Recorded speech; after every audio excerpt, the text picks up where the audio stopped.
Bienvenue au podcast Liberté d'être, présenté par Eros et compagnie, qui vous offre un code promo de 15% de rabais avec le code Liberté15 pour magasiner en ligne sur leur site, qui est erosetcompagnie.com.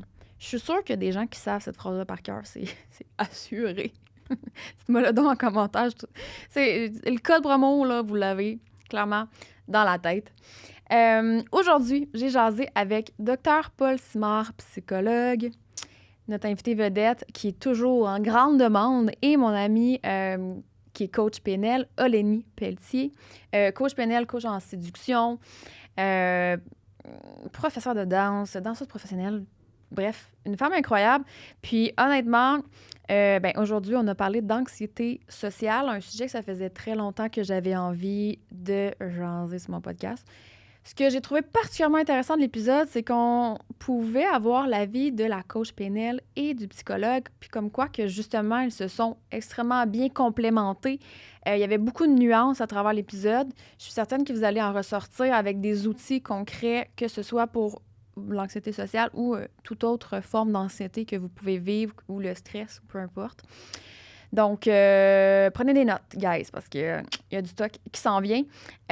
Je veux évidemment vous présenter le jouet de la semaine parce que c'est Eros et compagnie qui sponsor cet épisode. Et, oh mon Dieu, c'est de la gamme de sexe oral. By the way, les produits de la gamme sexe oral sont juste incroyables. J'ai le Cuni Royal, même leur nom. Mais surtout, bon, pour ceux qui sont en visio, là, checkez comment c'est cute un peu, là. Et voilà. Wow. OK, c'est comme un bijou, c'est spécial, c'est... Eros et compagnie est enchanté de vous dévoiler le Cuni Royal, un stimulateur clitoridien fusionnant pulsations d'air et vibrations. OK, double technologie ici, pour répondre à vos désirs les plus intimes. Profitez de cette expérience fascinante. Good job les filles, pour vrai. 10 sur 10. Donc, allez vous amuser sur le site, voir toute cette gamme particulièrement pour vrai de produits que je recommande fortement. Et bien sûr, utilisez le code Liberté15. Et je vais vous rappeler que c'est Goutti Kombucha qui nous abreuve depuis le tout début. Donc, si vous êtes intéressé à découvrir leur gamme de produits, découvrir le kombucha, je vous le dis, là, arrêtez d'avoir peur, OK? C'est super bon.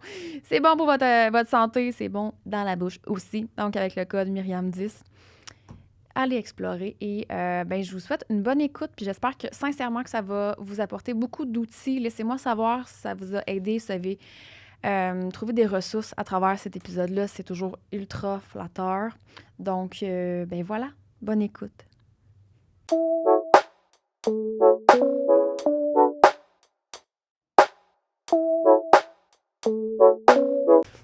Wi-Fi, il va bien? Oui. Veux-tu qu'on l'assiste pendant le podcast qui va être sur une chaise ici? Ça me dérangerait pas pendant une chaise. Moi, je fais de l'anxiété sociale, donc j'ai mon chien avec moi qui m'aide. Ben oui. J'ai le cordon ombilical que les gens ne voient pas ici, là, qui nous relie. Là, je pourrais le dire pendant... Ouais, OK, parfait. On start ça. On start ça de même. Non, mais ça serait drôle. Mais là, il va pas rester sa chaise. Non, il va vouloir débarquer. Oui, c'est ça. Faudrait qu'il y ait de quoi licher sur la table. Quoi, la dernière fois, tu l'as fait parler? OK! Hey, mon sujet préféré.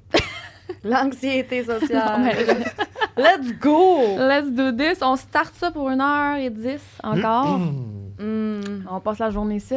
Yes, on est Comme content. vous déplacez. Oui. Non, on en fait juste 2 la dernière Ouais, fois. on a fait 3, là. On s'était brûlé un peu, là. Surtout une des personnes de la pièce. Mais moi, c'est ça, trop d'informations. Il y avait trop... Troisième, c'était avec David. Trop d'expertise. On la bombardait, moi puis David. Là. Ouais. C'est clair. Non, c'est la séduction. Ouais. Mais là, on s'enligne pour parler d'anxiété sociale. Puis l'épisode qu'on vient tout juste de tourner sur la dépendance affective va déjà avoir été sorti. Fait que si vous aimez, allez écouter cet épisode-là aussi, d'ailleurs.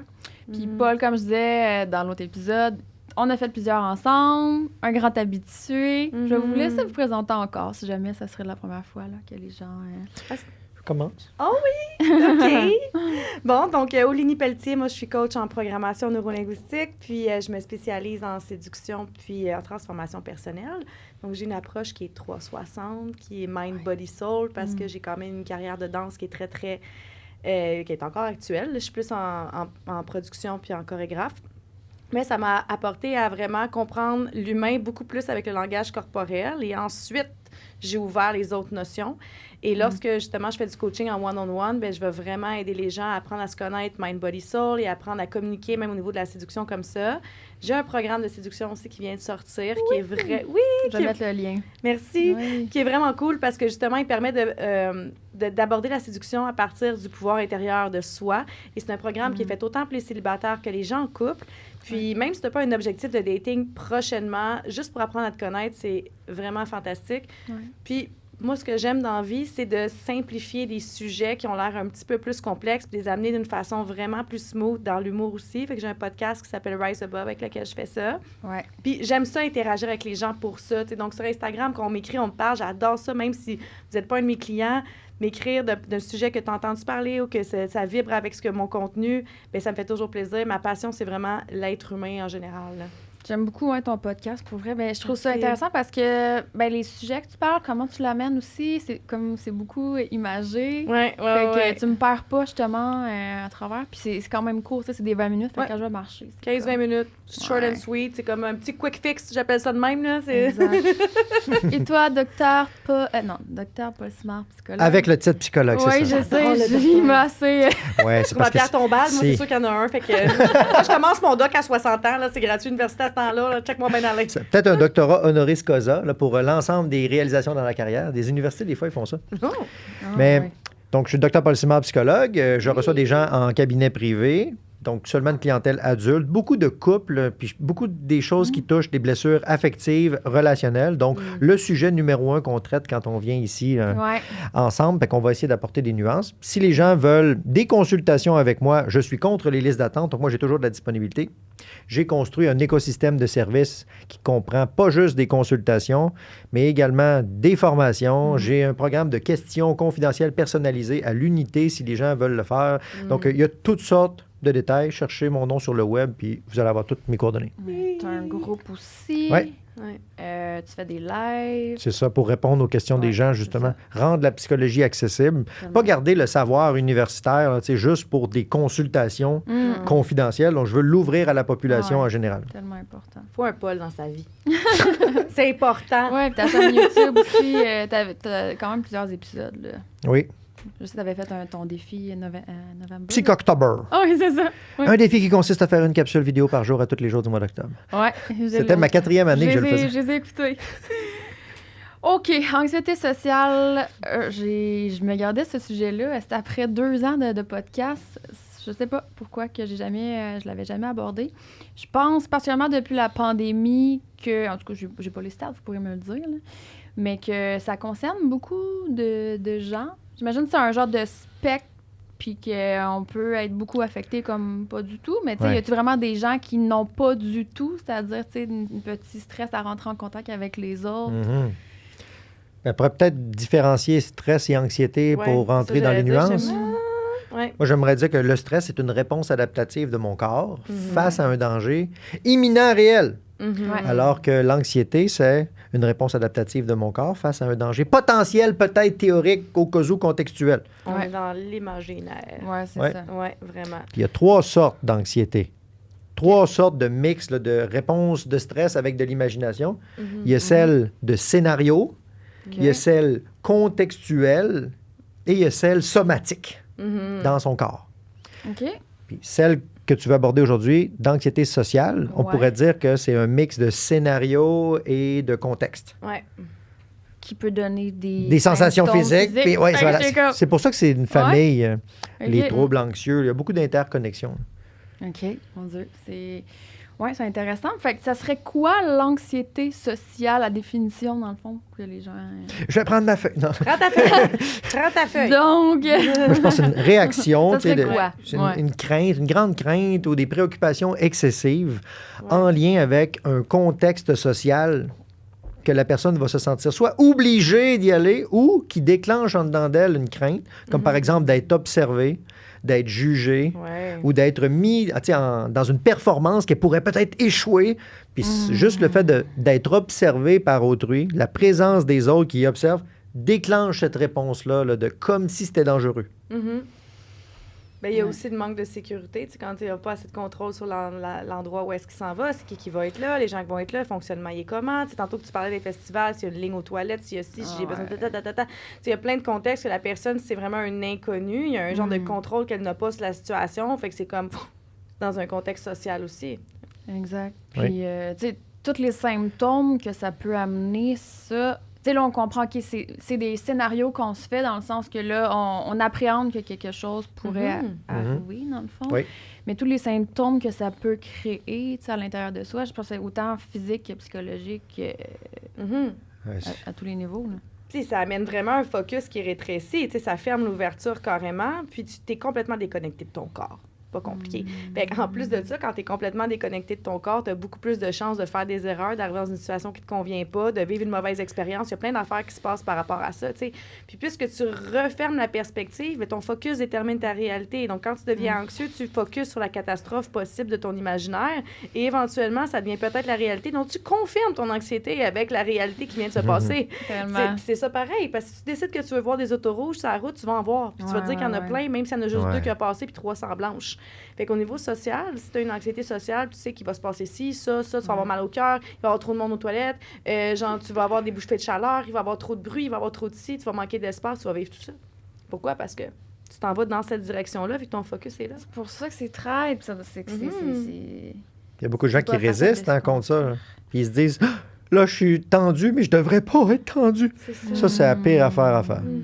Parce qu'il y a une partie du système nerveux autonome là, qui gère les réflexes. Là, qui a deux types de nerfs, on pourrait dire. Il y a les fibres qui s'appellent sympathiques, qui s'occupent du stress, des tensions, de l'anxiété. Puis il y a le parasympathique qui s'occupe de la relaxation, digestion, repos. Fait que là, vous êtes tendu, mais vous vous dites éternellement, je devrais pas être tendu, ça devrait être relaxant ce qui se passe. Fait que quand on est tendu et relax en même temps, ça fait, je vais le faire avec mes mains, là, OK, je suis tendu et relax en même temps. Ça fait un tremblement. Fait qu'il y a beaucoup de gens qui décrivent ça, ils ont l'impression d'avoir la tête qui shake quand ils sont anxieux, là, puis d'avoir un bâton ici, puis fait que c'est parce qu'ils sont en lutte contre leur système nerveux autonome. Parce qu'il y a beaucoup de frustration, j'ai l'impression. Ben c'est ça, comme tu dis, il y a une résistance à accepter comment on se sent. Il y a une frustration, puis il y a de la honte, puis là, ça vient alimenter le scénario qu'on s'était fait. Ouais. Fait que là, on est comme... Prisonnier de la boucle. C'est ça, c'est comme si c'est une prison. Puis souvent, quand on est anxieux social, en tout cas, pour moi, c'est comme, ben je veux pas être un boulet pour les autres. Ouais. Fait que là, je suis comme, ben là, je suis dans une activité sociale, mais là, moi, je file pas bien, mais là, ça va...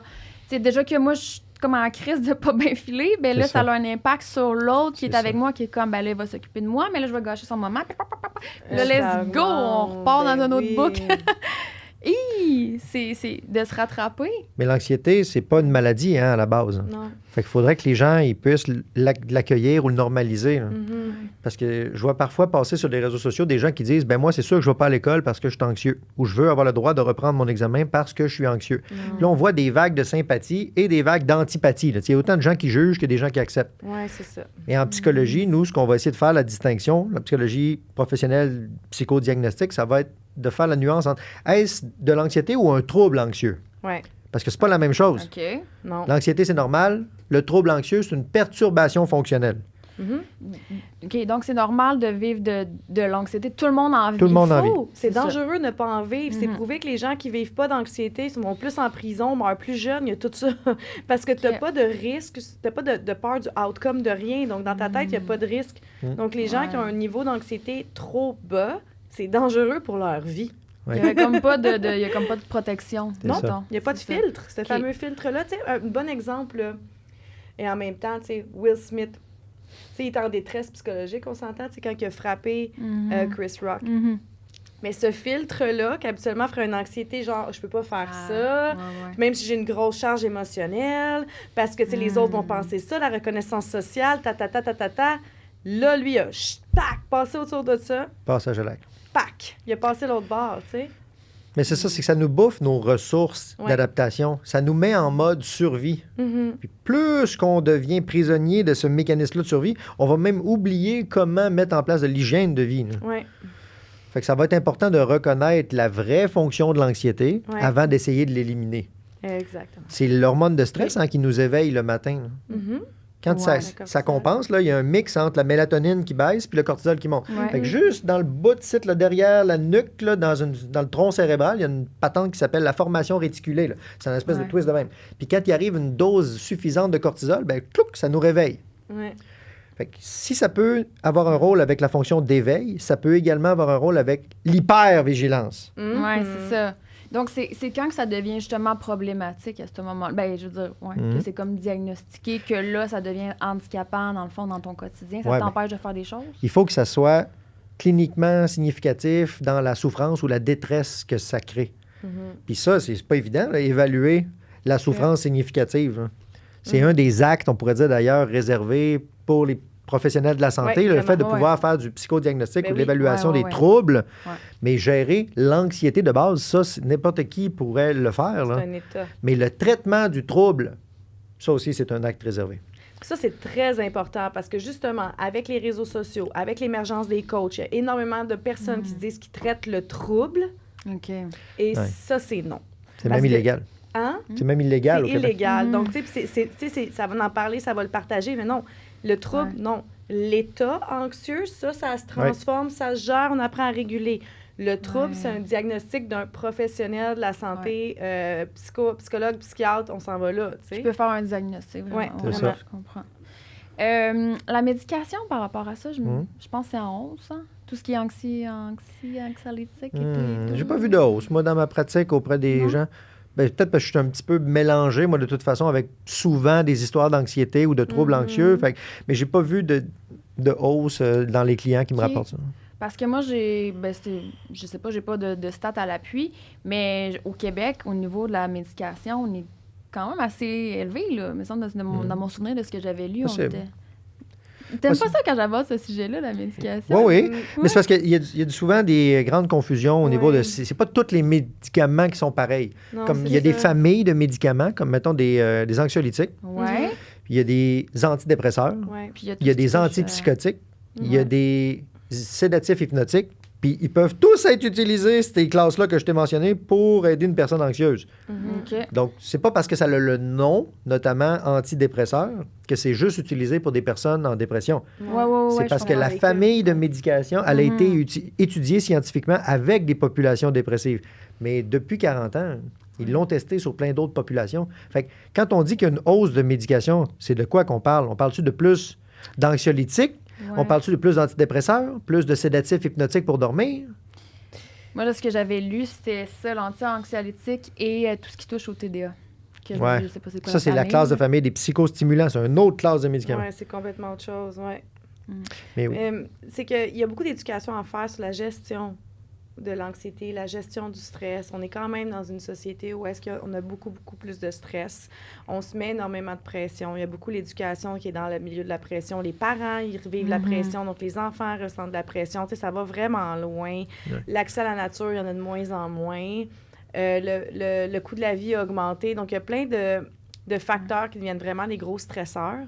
Puis, l'important, ben pas l'important, mais oui, l'important à retenir là-dedans, c'est que pour arriver à calmer ça, c'est qu'il faut se donner le temps, mais les gens, ils prennent pas le temps, puis des fois, ils l'ont juste pas à cause du mode de vie.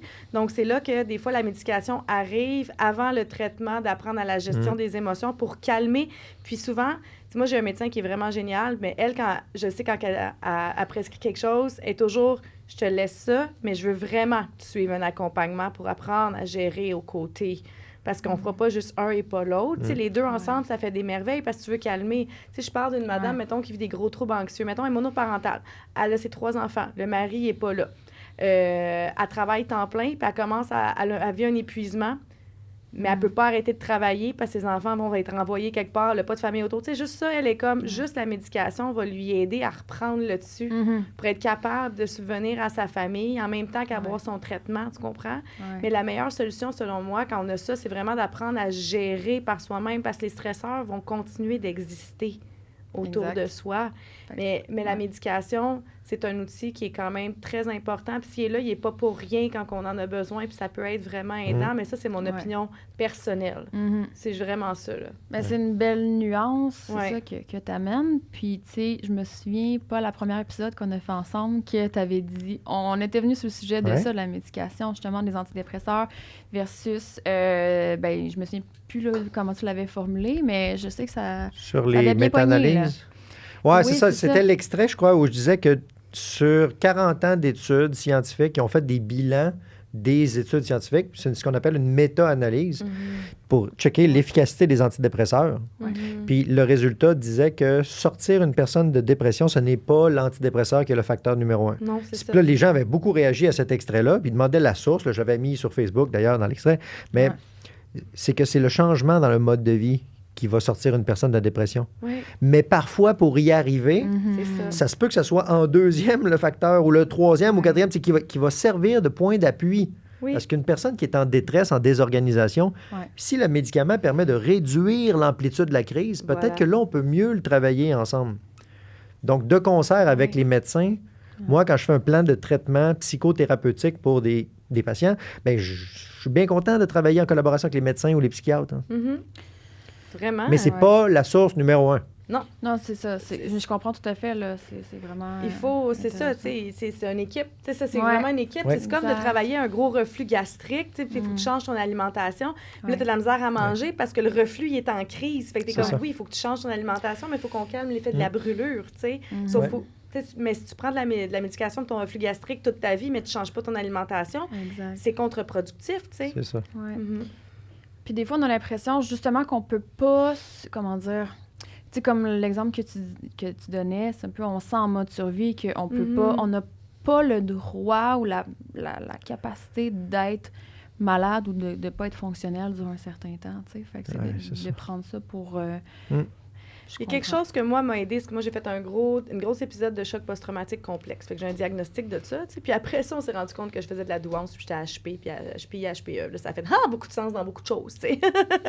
Mais cet épisode-là, ça a été un épisode où est-ce que j'ai testé de la médication, ils m'ont l'ont fait tester. J'ai fait une je suis tombée en hypomanie avec juste 5 jours d'antidépresseurs parce que j'en ai assez de la sérotonine dans mon cerveau. Puis c'était un 5 mg, j'avais pas grand-chose, là, tu sais. Mais ça m'allait vraiment pas. Puis, puis le truc qu'il a fallu que je fasse, ça a vraiment été une rééducation de mon mode de vie. Exactement. J'ai pogné 8 jours dans mon lit. Puis j'ai eu la chance parce que j'ai des amis, j'ai des proches qui ont pu s'occuper de mes enfants, que j'ai pu réhabiliter mes choses puis prendre du temps. Puis aussi, qu'est-ce qui m'a vraiment aidé à moi, c'est de me convaincre, parce que j'ai une croyance portante vraiment forte par rapport à tout, c'est tout est temporaire. Fait que là, j'étais là, ça, c'est pas toute ma vie. C'est une phase.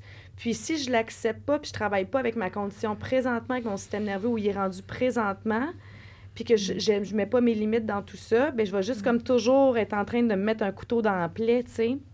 Tellement. Tandis que j'ai pris ce temps-là, il y a des choses que j'ai dû transformer dans ma vie vraiment, que j'étais comme, hey, je peux pas aller là, tu sais, je tombe en état traumatique à l'intérieur de moi, puis c'est vraiment ça qui se passe, OK? Moi, je pensais que j'étais juste tout d'un coup vraiment excitée. Non, c'est traumatique. OK, d'accord. Après ça, je peux pas faire ça. Puis il y a du monde après, oui, dans mon environnement, qui ont me porté des jugements en disant, ah, t'as ben trop de boundaries. J'étais là, ça me permet de rester en équilibre. Ouais. Parce que ma condition présentement, avec les blessures que j'ai, si j'ai pas ce système d'équilibre-là autour de moi, bien, je tombe en déséquilibre profond, chimique dans ma tête. C'est même pas comme... C'est même pas moi, là, ça arrive d'un coup, tu sais. Puis... Tu sais, la médication, moi, c'est juste que c'était pas fait pour moi, mais j'ai pris des anti-anxiolytiques pour les grosses hausses d'anxiété qui étaient comme partielles. Ça a fonctionné, puis ça m'a aidée.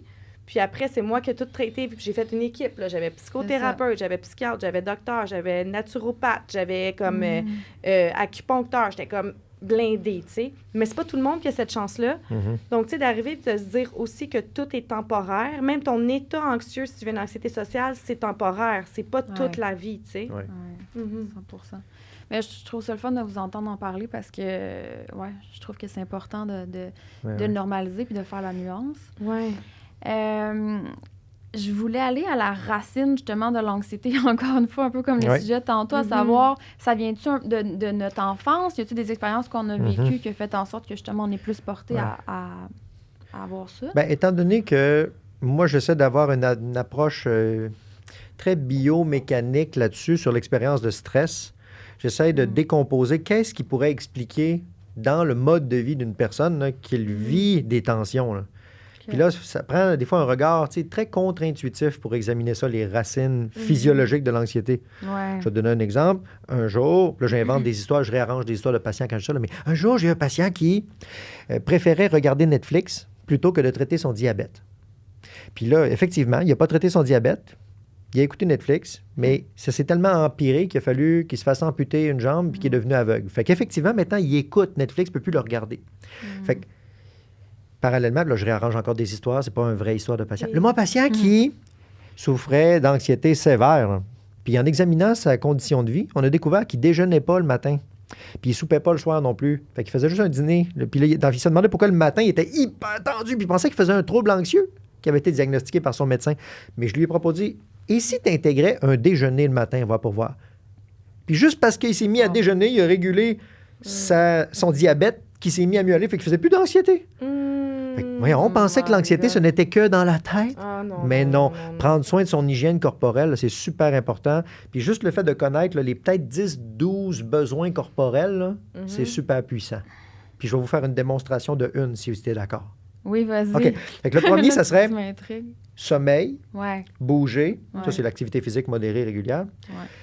L'alimentation, l'élimination, la régulation de la température, la pression, les vibrations au son, l'exposition à la lumière, réduire les plaies, les maladies, les douleurs, expérience de plaisir, puis également la symbiose avec les autres formes de vie. Ah! Ce que ça veut dire, ça va être en symbiose avec d'autres formes de vie? Bien, c'est parce que les études sur les confinements, autant les confinements des astronautes que les confinements de gens qui explorent des grottes, que les isolements en prison ou confinements dans le temps de la COVID, ont démontré que si une personne humaine n'est pas en interaction avec d'autres formes de vie, elle éprouve de la détresse. Ouais. Fait que moi, j'ai ici quelque chose, j'ai un petit câble ici, un cordon ombilical qui me relie à la vie. Donc, je vais vous montrer c'est quoi. Viens par ici. Wi-Fi! Une petite forme de vie avec moi. Oh! Je t'ai accroché. Qui me permet, à quelque part, de vivre une petite symbiose. Oh, je t'ai accroché, mon petit bout. Oh, tu vas venir en bas. Il jase dans le micro. C'est ça. Donc, qui me permet, moi, de me relier à une forme de vie. Mon chien est tout le temps avec moi. Là. Fait que le fait d'être en interaction, je sais qu'il est calme, que j'ai un objectif aussi de m'en occuper. Ça me sort des fois de mon anxiété, le fait que j'ai à m'occuper de lui. Parce que les gens qui sont très préoccupés d'eux-mêmes peuvent se déclencher de l'anxiété à force de se scruter, là.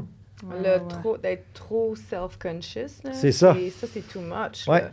C'est une différence entre être conscient et être self-conscious. Il y a une grosse, grosse différence. Puis, tu disais quelque chose avec ce que tu viens de nommer, avec l'être humain, puis peut-être avec d'autres personnes vivantes autour de toi. Il y a plein...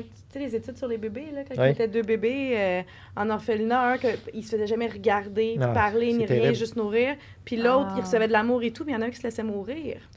Ouais. Fait que l'être humain a besoin de contact d'autres êtres vivants, assurément. Puis on parlait de toutes les notions de stress tantôt, puis c'est vraiment important ce que tu nommes. Il y a stress chimique, il y a stress psychologique, il y a stress émotionnel, il y a stress physique, puis il y a stress... il y en a un autre. Énergétique. Ça en est un aussi, mais bon, ça, on en parlera une autre fois. Mais ces 5 niveaux de stress-là, on est dans une culture présentement qui sont vraiment dans le tapis, vraiment beaucoup, puis vraiment souvent. Puis c'est important de regarder, il est où notre stresseur? Tu sais, moi, c'est comme ça, j'ai identifié quand j'ai quelqu'un, une cliente ou un client qui vit de l'anxiété ou un état anxieux. Je fais comme, OK, mais tes vases de disponibilité, ils sont pleins. Tu sais, ton disponibilité physique, énergétique, émotionnelle, tout le kit, c'est comme quand c'est plein, c'est sûr que l'anxiété, elle est vraiment dans le tapis, tu sais, dans ces stresseurs-là. Puis c'est important d'apprendre à se réguler puis de faire des expériences de plaisir, d'amour, de connexion profonde qui te permettent de descendre ces vases-là. Puis moi, il y en a un, je partageais une expérience personnelle parce que je pensais vraiment pas que c'était un facteur. Tu sais, moi, j'ai dansé professionnellement vraiment longtemps, fait que j'avais du 35 heures semaine. Mais je vivais beaucoup de stress, j'ai fait de l'anxiété, pas de l'anxiété, mais j'ai fait de l'anorexie nerveuse pendant 20 ans, tu sais. Puis maintenant, on s'est rendu compte qu'une de mes plus grosses sources d'anxiété qui active l'anxiété dans mon corps, c'est l'activité physique. Fait qu'on doit réduire chez moi, je peux pas faire plus que 10 heures semaine d'activité physique. Ouais. C'est une prescription. Hyperactivation. C'est ça. Sinon, ça me met dans un état d'anxiété. Moi, je savais pas que c'était ça. Pas pantoute. C'est vraiment intéressant que tu parles de ça parce que Bien, je pense que l'activité physique, ça vient activer justement le Oui. cortisol. Parce que moi, je réalise aussi que, surtout si je m'entraîne plus à jeun, C'est parce ça. que j'ai fait... Mais non, faut pas faire ça. C'est le Ouais, deuxième, c'est ça. comme j'ai dit, tu sais, Oui. après sommeil, activité physique. Ouais. Fait qu'il y a autant de problèmes à ne pas en faire qu'à ne trop en faire. Et voilà.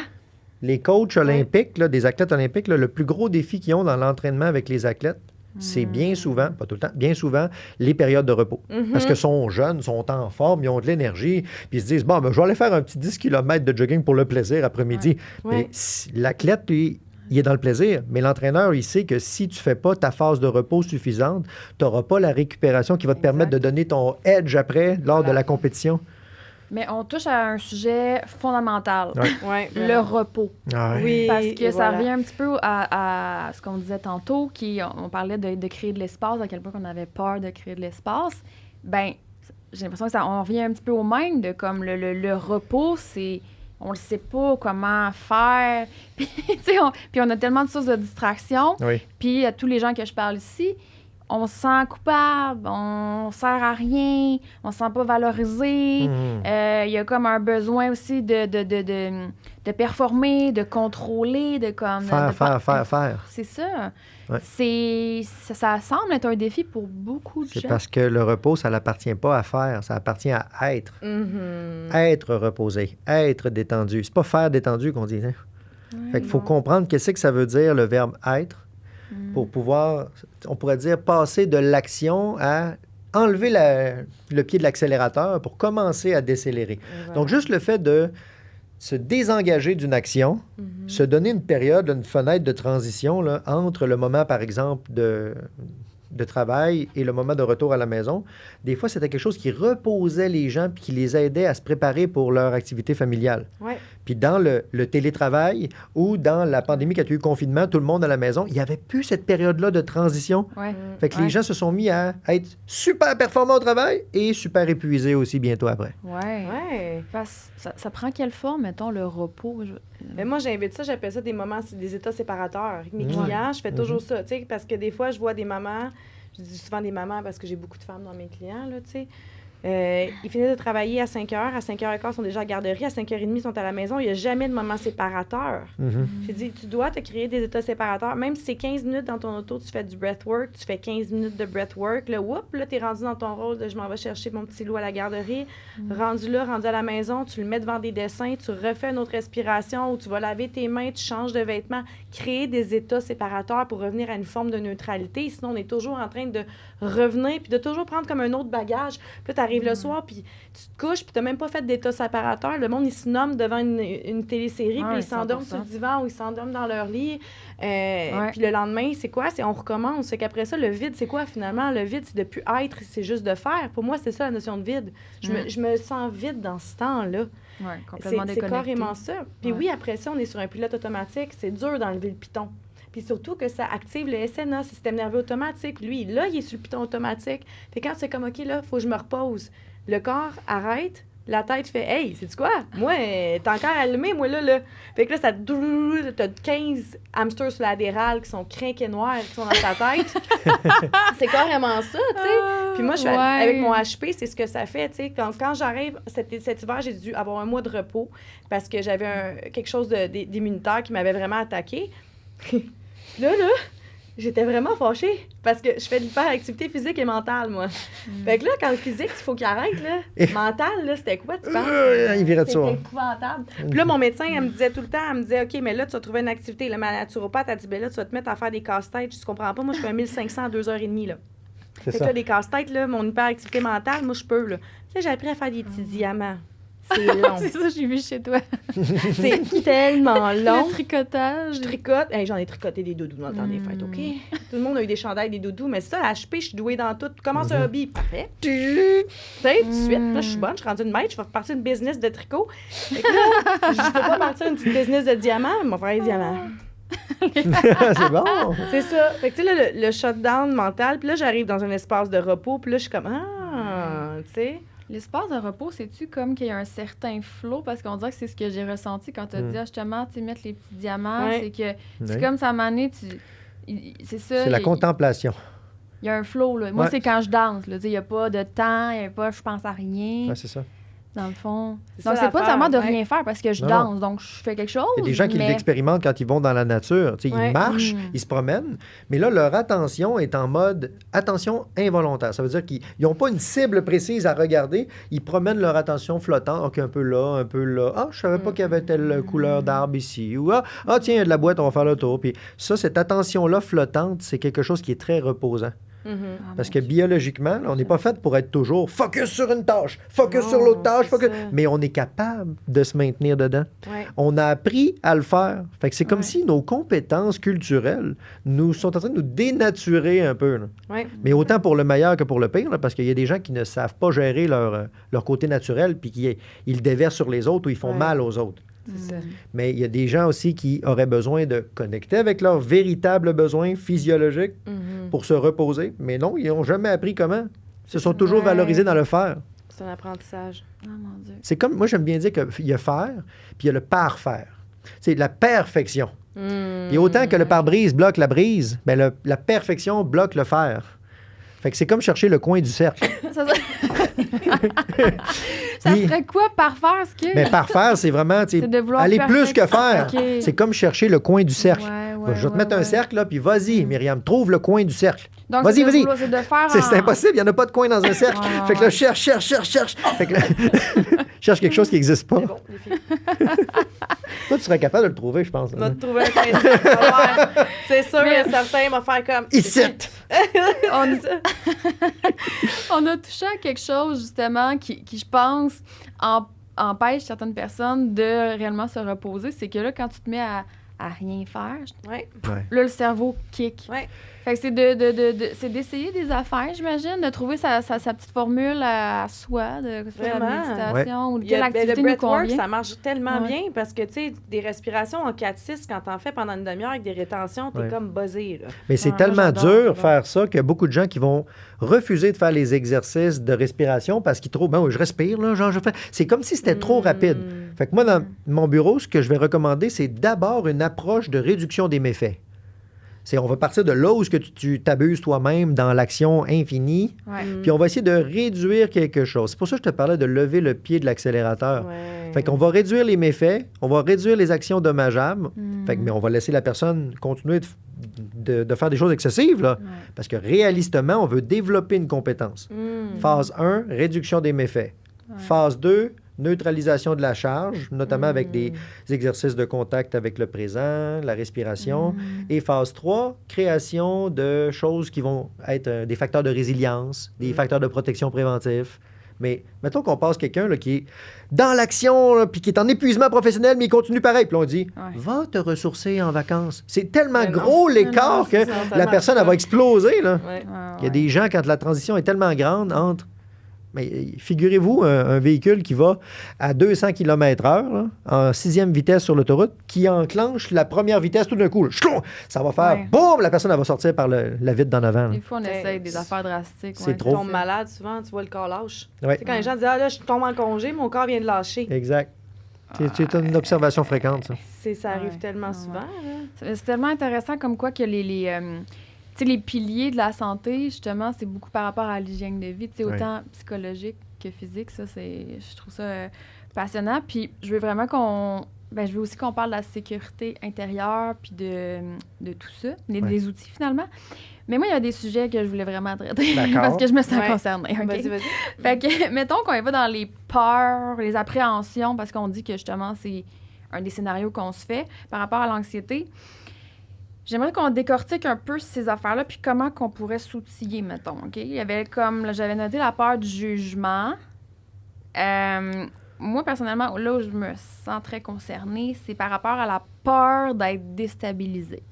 Ouais. De C'est quoi pas être déstabilisé? savoir comment réagir dans telle Ouais. situation. Moi, j'ai l'impression que ça... De comment je le perçois, je pense que ça prend racine dans un manque de confiance en, justement, me débrouiller s'il arrive telle Ouais, situation. peut-être un doute qui est fondamental, qui a été imprégné très tôt dans la vie. Comme par exemple, Exact. t'es pas correct. Ouais. ou tes besoins, là, arrête de nous déranger. Là. Ton avis, là, on s'en fout. Là. Ah, que t'es fatigante. Puis là, ça, imprégner des affaires comme ça quand on est jeune, ça se peut que ça crée une espèce de doute intériorisé.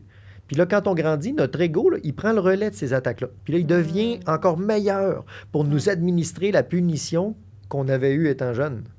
On répète, là, je comprends. Fait qu'on devient encore meilleur. On devient son propre tyran anxieux. Ben oui. 100%. Mais c'est inspiré de ce qu'on a reçu. Ouais. Mais ça devient nous, la personne responsable, parce que ça vient de l'intérieur de nous. Donc, la solution aussi. Exact.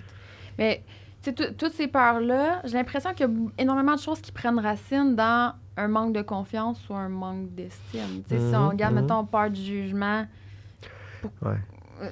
en tout cas, la peur d'être déstabilisé, C'est ça. la peur de ne pas être à la hauteur, la peur de déplaire. Tu sais, moi, je trouve que c'est les peurs les plus racines de l'anxiété, là, dans le fond, d'avoir peur d'être en contact avec les gens. C'est parce que, comment ils vont me percevoir, quelle image qui se fait de moi. C'est la comparaison, là, tu sais, c'est vraiment ça. Oui, c'est un manque d'estime, c'est un manque de confiance flagrant, mais c'est une histoire de comparaison. Puis tu te compares à l'idée que tu penses qu'eux vont peut-être avoir de toi. Puis ça, c'est un des plus gros regrets. Hein? Il y a deux regrets souvent qui ont été... il y a un docteur qui en parlait l'autre fois, là, sur les lits de mort. Puis un de ces deux-là, c'était ça. Avoir su, j'aurais accordé moins d'importance à ce que les autres pensent de moi. Oui. Parce que, honnêtement, les autres s'en sacent de nous autres. Je vais être honnête avec toi. Le 3/4 du temps, là, regarde, ils s'en sacent pour de vrai, là, tu sais. Sauf que nous, on regarde chaque personne pensant qu'elle a un jugement sur nous, tandis que eux, ils ont juste nous à regarder. Tu comprends? Fait que toi, tu vois des paires de yeux à l'infini, puis tu as peur d'un jugement, mais que ils n'ont même pas ça dans leur tête le 3/4 du temps. C'est ton jugement à toi, tu comprends? C'est des parties d'ombre. Moi, je trouve souvent, c'est ma perception, j'ai l'impression que la peur du jugement, c'est des parties de nous qu'on n'accueille pas encore, qu'on a peur que les autres voient. On est comme, aïe, cette personne-là, elle voit ça, je vais avoir l'air de quoi? Ça va être quoi mon image? Donc, je peux être exclu du cercle social. Donc, ça active le mode survie. Parce qu'un des facteurs du mode survie, c'est la reconnaissance sociale. Les tribus, c'était comme ça. Puis après ça, quand tu arrives dans le rejet, c'est quoi? C'est la mort. Fait que la peur du jugement est intimement reliée avec la mort. Les gens, ils ont plus peur de parler en public que de mourir. Oui. Pourtant, on pourrait dire que c'est fou, beaucoup moins grave, mais c'est que ça déclenche des réflexes. C'est des arcs réflexes dans le cerveau. Puis il y en a plein des arcs réflexes comme ça, là, que quand on met en place des conditions, ça déclenche un truc en dedans de nous. Mais il faut le savoir, ça, qu'on a ça pour pouvoir agir dessus ensuite. Mais oui, les émotions et les relations, c'est les mêmes structures. Fait qu'on apprend la peur en relation. Oui. Je peux-tu compter sur l'autre ou je peux pas compter sur l'autre? Suis-je adéquat aux yeux de l'autre ou pas? Puis là, on se construit comme ça en relation affective. Mais j'aime ça parce qu'on dirait que, tu sais, j'adore ce que tu dis par rapport au jugement. Justement, avoir peur qu'on se fasse juger, c'est ça parce qu'on se juge nous-mêmes. Puis, tu sais, c'est là qu'on pense être à la merci de ce que les autres pensent, mais au final, c'est nous qui créons tout ça. Mais oui. C'est quand même spécial. Puis, tu sais, là, c'est difficile des fois à accueillir ça parce que quand, mon Dieu, je souffre, puis là, en plus, ça vient de moi, mais tout ça. Je sais que c'est moi qui crée ça, mais... La peur, elle veut intérioriser un signal d'alerte qui dit « fais attention ». Si on laissait jouer son rôle à la peur, on pourrait le réguler beaucoup plus vite que si on résiste contre. Comme par exemple, j'ai peur de me faire juger par les autres. OK, mettons que j'accueille ma peur. Est-ce que je suis en train de me faire juger par les autres? Ça se pourrait-tu qu'il faudrait que je fasse attention à ne pas dire n'importe quoi quand je vais parler aux autres? Voilà. Oui, parce que quelqu'un qui n'a pas peur de regarder des deux côtés de la rue avant de traverser, il ne regarde pas. Il n'a pas peur. Mais ça se peut qu'un moment donné, on entende « boum ». Il n'avait pas peur, mais il est mort, il s'est fait frapper.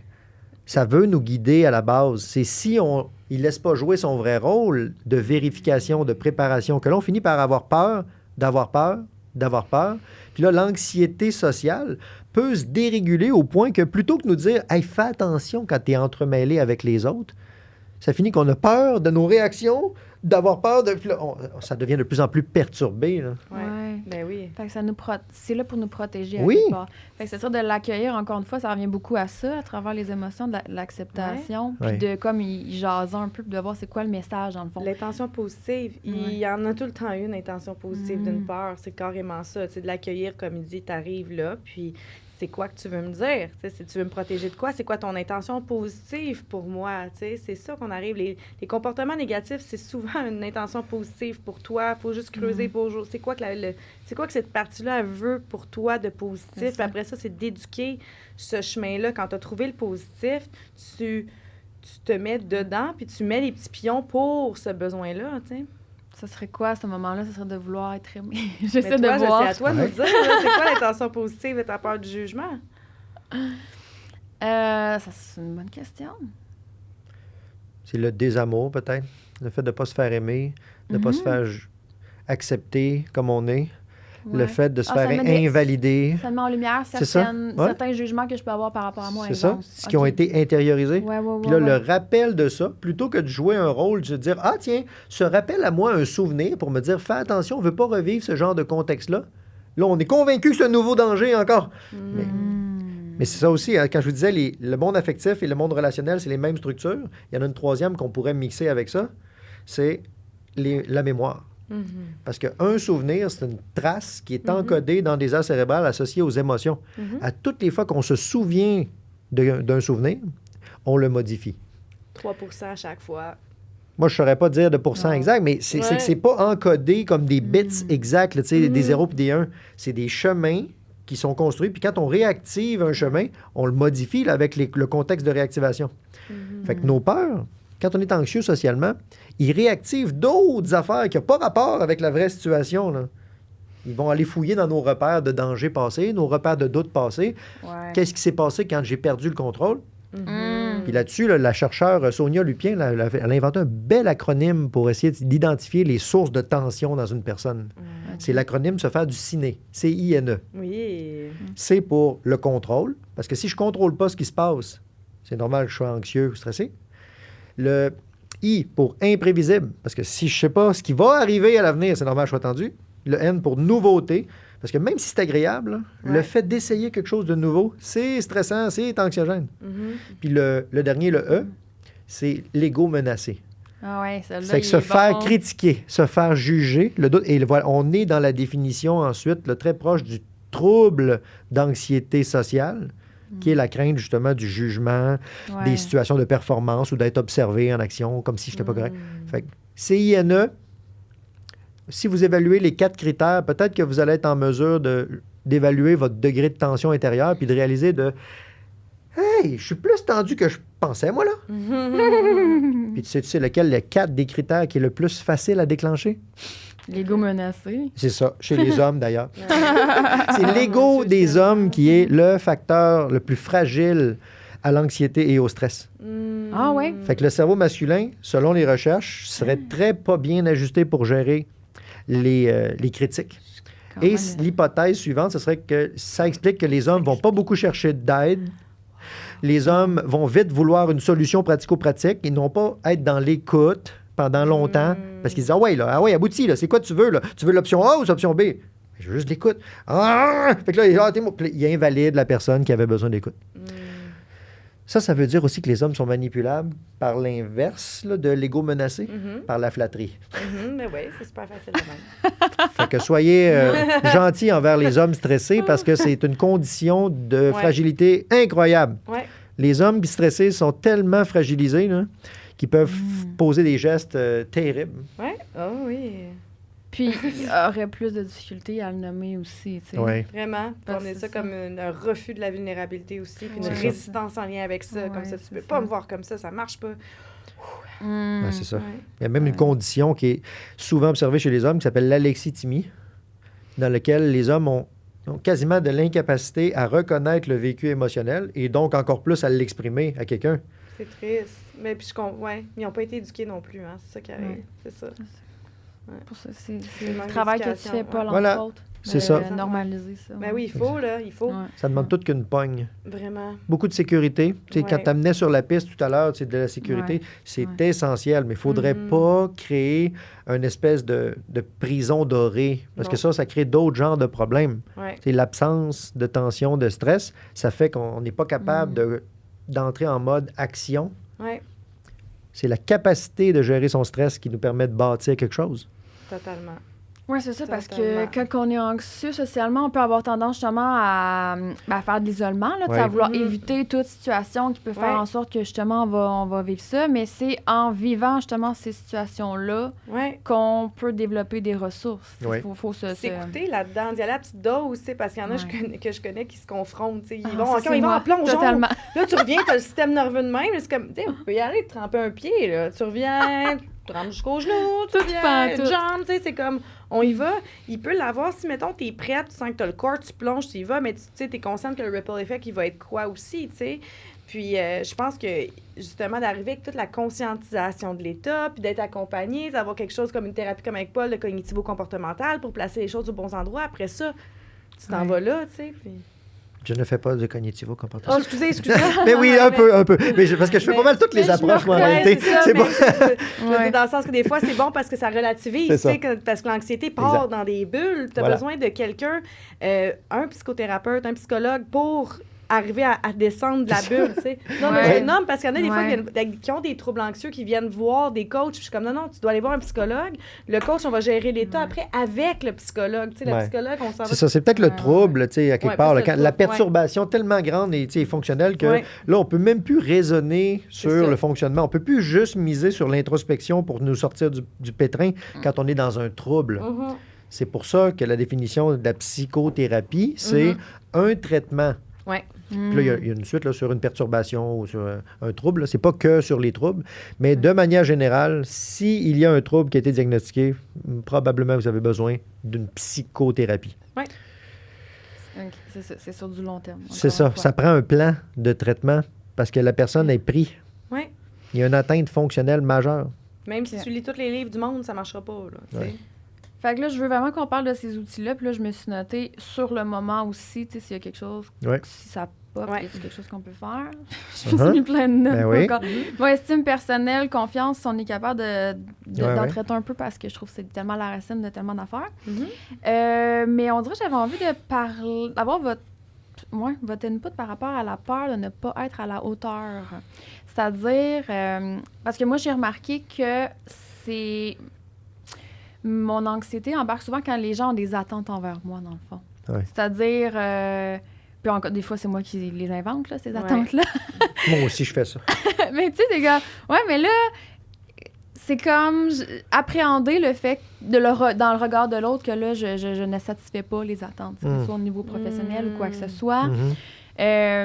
Puis ça, tu vois, c'est quelque chose que je travaille en ce moment avec mon coach. Puis il m'a posé une question. Puis est-ce que je vais avoir votre avis par rapport à ça? Il m'a demandé, est-ce que tu es à la hauteur pour toi? Tu sais, fait qu'il m'a tout le temps... C'est toujours un retour à soi de se demander, oui, mais par rapport à toi. Puis je trouvais que ça l'a comme mis en lumière certaines facettes où ce que je me sens pas à la hauteur, mais justement par rapport à mes propres standards, tu sais. Ouais. Mais ouais, Fait que là, ça, c'est un bon exemple que tu étais décentré, peut-être. Ouais. Moi, j'appelle ça une dynamique extrocentrée. C'est pour dire, imagine un ballon dans lequel le centre du ballon est à l'extérieur de lui-même. Ouais, c'est Il ça. faut que tu le déformes là, pour sortir le milieu du ballon à l'extérieur. Fait que c'est normal de ne pas se sentir bien. La vraie place du centre du ballon, c'est à l'intérieur du ballon. Ouais. Fait que ça, c'est pas de l'égocentrisme, c'est de l'égoïsme. L'égoïsme, c'est je suis responsable de m'occuper de ce qui se passe en dedans de moi. Je suis Ouais. le seul à pouvoir prendre soin de mon besoin d'alimentation, à mon besoin de sommeil. C'est égoïste, dormir. Parce que là, j'aurais pu aller aider l'autre à finir son contrat, mais est-ce que c'est essentiel? Ouais. Ben, c'est la même chose pour certaines formes d'anxiété ou de tension. J'ai peur de faire juger. En effet, est-ce que moi-même, je me juge? Mhm. Les gens qui ont peur de se faire abandonner, est-ce que moi-même, je m'abandonne dans l'autre? Ah C'est ouais, ça. tiens, regardons ça. C'est pour ça que j'étais toujours dans la crainte de l'abandon. C'est que je me suis abandonné moi-même. C'est toujours un reflet, en fait, c'est toujours un miroir pour regarder à l'intérieur de soi. Ouais, bien souvent. Ouais.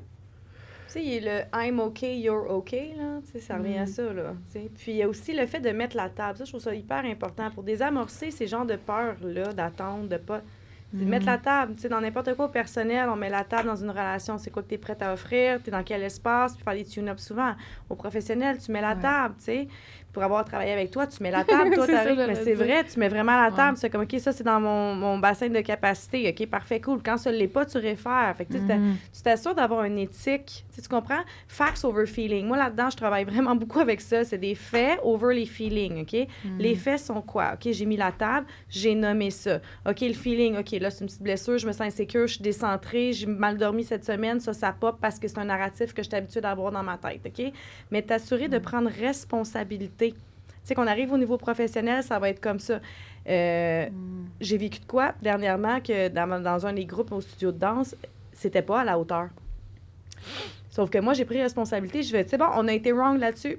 Really? Le résultat n'est pas à la hauteur des attentes qu'on a. C'est pas juste la faute des jeunes, c'est de la faute de nous autres aussi. Fait que je rectifie l'attente, j'assume ça. Je prends responsabilité de ça. Tu comprends? Donc, oui, l'estime, la confiance, mais la prise de responsabilité, comme on parlait dans l'autre podcast, c'est aussi très important, tu sais. Donc, mettre la table et prendre la responsabilité de l'énergie que tu amènes, que ce soit dans la relation, dans le contrat, peu importe, tu sais. Prendre responsabilité si l'énergie que tu as offert une fin de semaine avec quelqu'un était dégueu.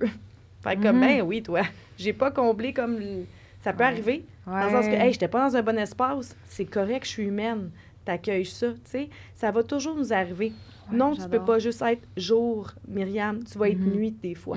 C'est correct, tu comprends? De se permettre ça, oui. Ben oui, c'est de te mettre la pression d'être tout le temps jour. Ben au gros soleil, le monde attend ça. Non, toi, tu crois que les gens attendent ça. Les gens attendent, ils veulent de plus en plus de toi, ils veulent l'authenticité. Et en même temps, il y a, tu sais, pour désamorcer ce sentiment-là, c'est tellement la prise de responsabilité, mettre la table. Puis il y a aussi des fois, peut-être, je sais pas, je m'avance, une hypothèse, peut-être qu'il y a des fois, tu penses que tu manques de connaissances. Dans ce temps-là, prends un step back, va chercher des connaissances, ramène-ci. Mais après ça, est-ce que c'est ton syndrome d'imposteur qui fait ça ou non? Tu sais, c'est de valider aussi, tu sais, facts over feeling. Facts, j'ai ces connaissances-là. Est-ce que je les maîtrise? Peut-être pas. OK, fait que je m'en vais pas là tout de suite. J'attends de les maîtriser avant d'y aller. C'est vraiment... C'est un gros amalgame de...